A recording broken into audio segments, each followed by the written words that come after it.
Chico Xavier pelo Espírito Irmão X. Luz acima. Recordando o filósofo.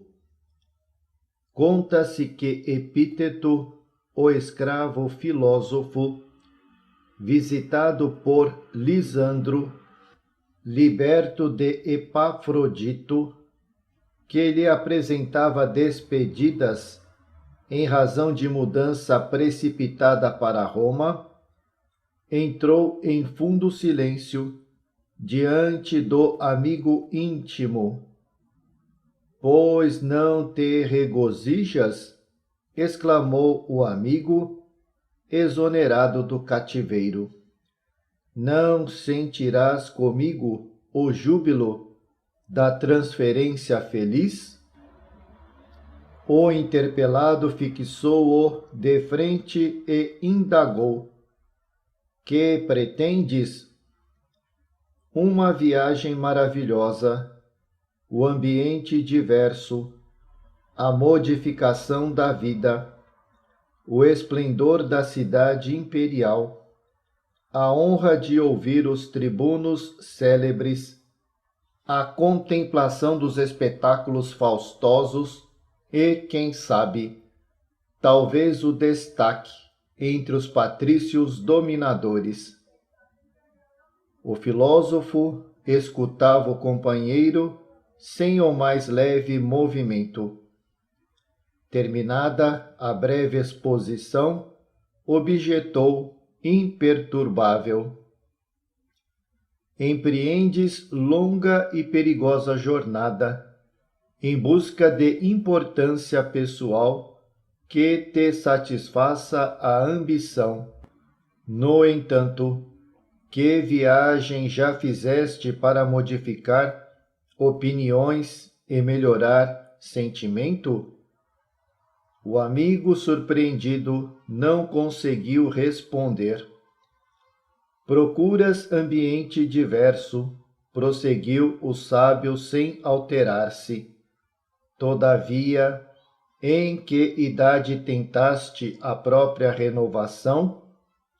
Odeias sempre que te ferem, reages quando te insultam, justificas-te apressadamente quando te acusam de alguma falta. Que novidades poderás encontrar no caminho da vida?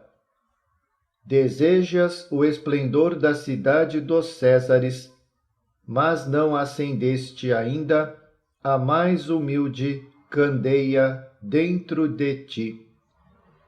Queres o júbilo de escutar os oradores famosos, porém jamais consultaste alguém sobre os recursos que te façam melhor. Buscas espetáculos extravagantes para os olhos de carne, esquecido de que há prisioneiros contemplando festas loucas das grades do cárcere.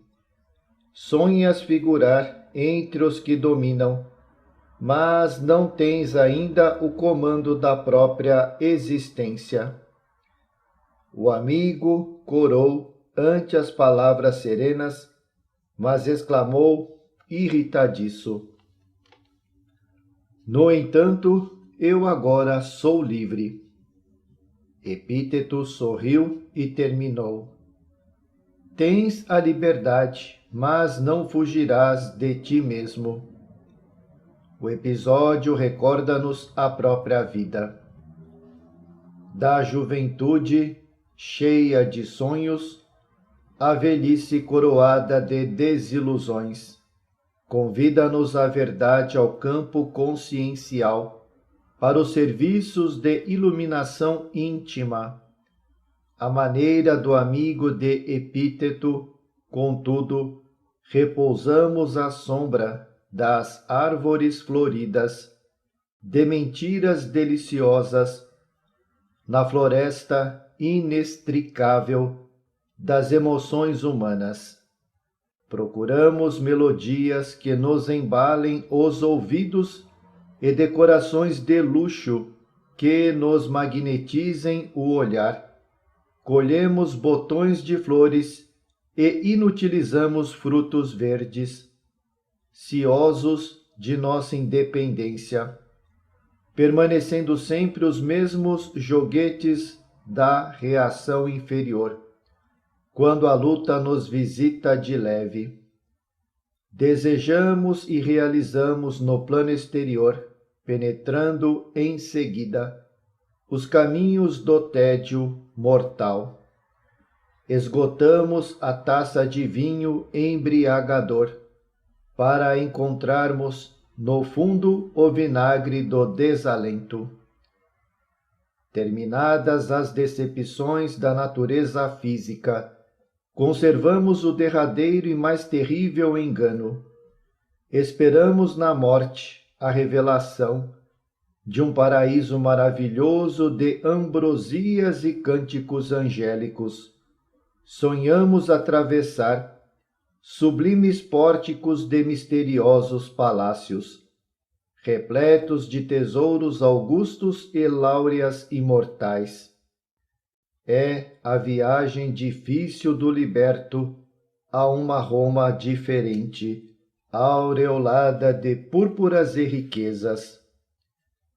Entretanto, à frente do castelo celestial, resplendente de luzes, estacamos, defrontados por nós mesmos em amargosas sombras do coração. Intentamos avançar, ébrios de esperança, gritando nosso júbilo diante da terra nova.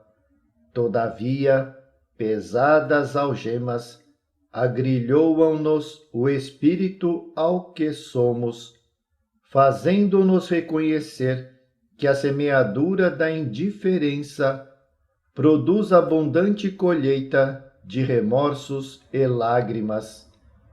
Reclamamos, choramos, suplicamos. A consciência retilínea, porém, responde calma.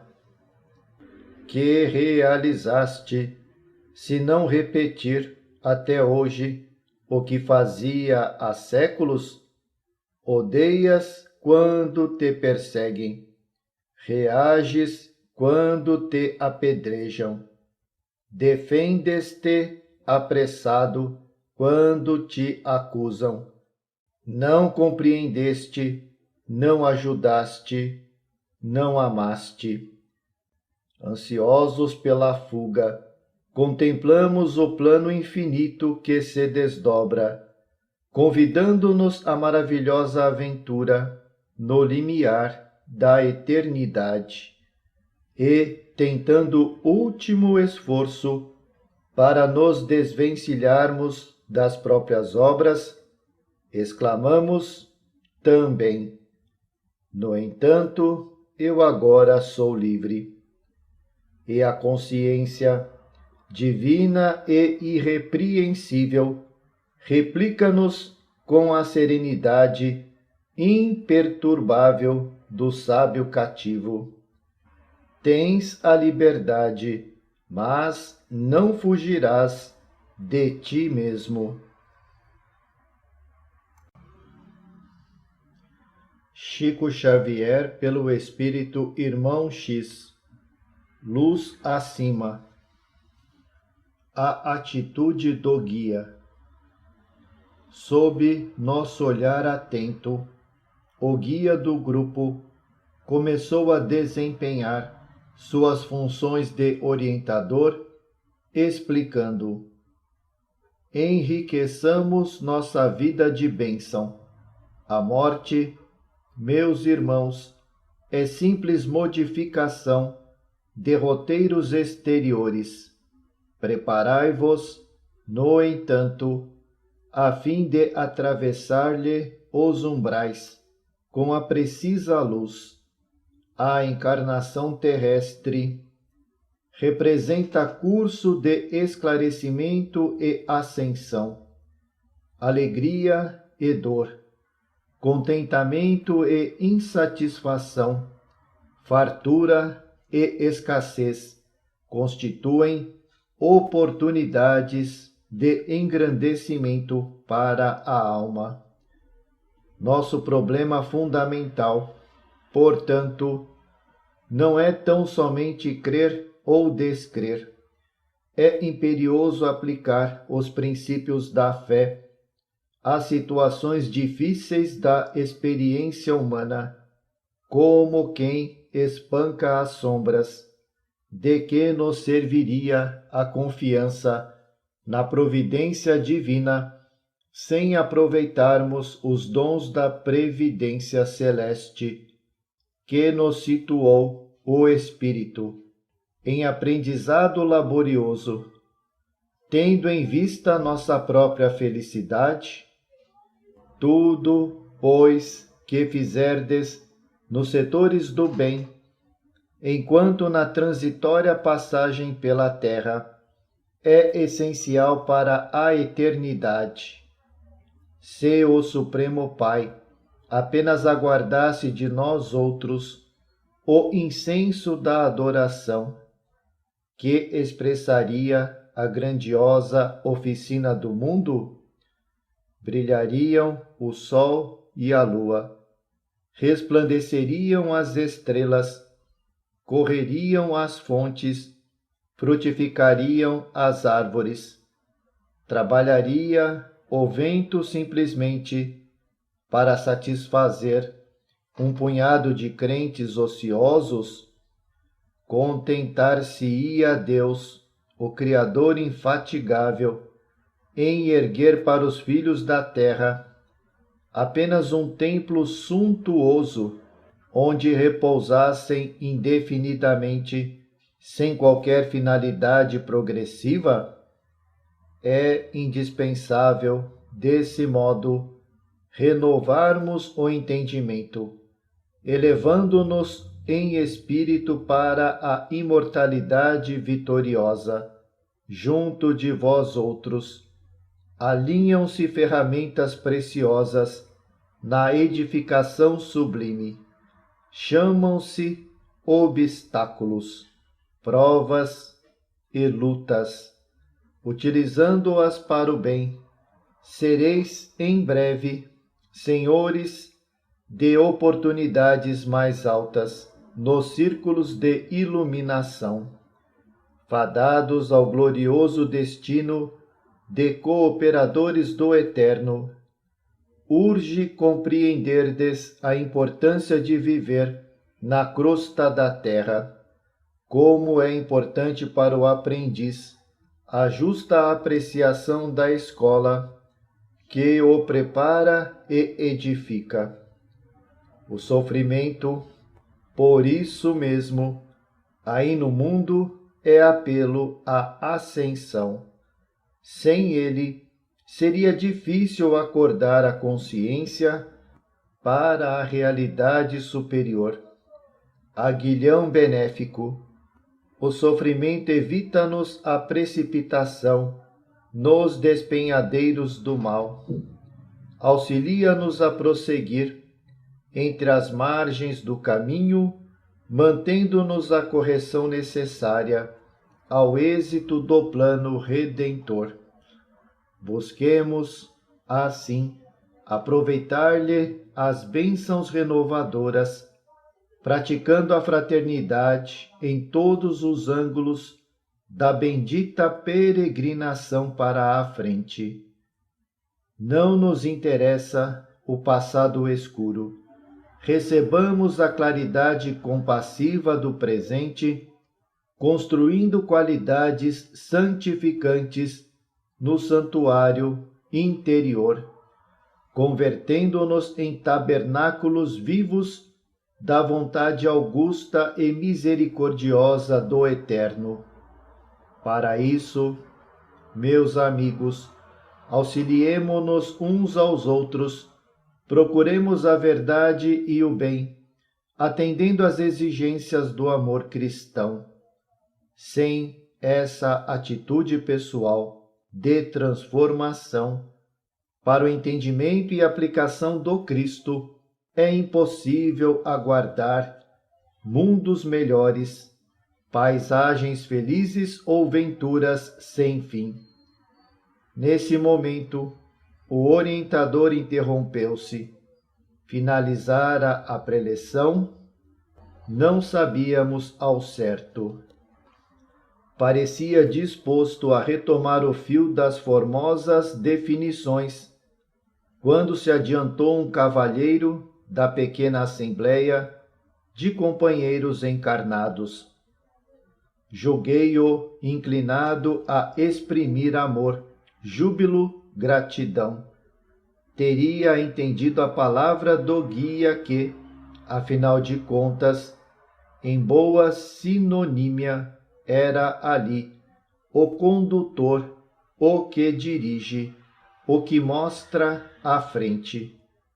Longe disso, o irmão mencionado assumiu atitude de consulente inquieto e interrogou, demonstrando absoluta despreocupação de quanto ouvira. Meu mestre, que me diz dos bens que me surrupiaram? O furto de que fui vítima representa muitíssimo para mim. Não devo esquecer o futuro. Os advogados de meus parentes parecem ganhar a causa. Devo esperar algum socorro? Espantado, reparei que o benfeitor espiritual não reagiu. Assumiu paternal expressão no semblante calmo e, no mesmo diapasão de voz, comentou: no assunto, meu amigo, creio mais oportuna sua invocação à polícia. Procure a seção de perdas e danos.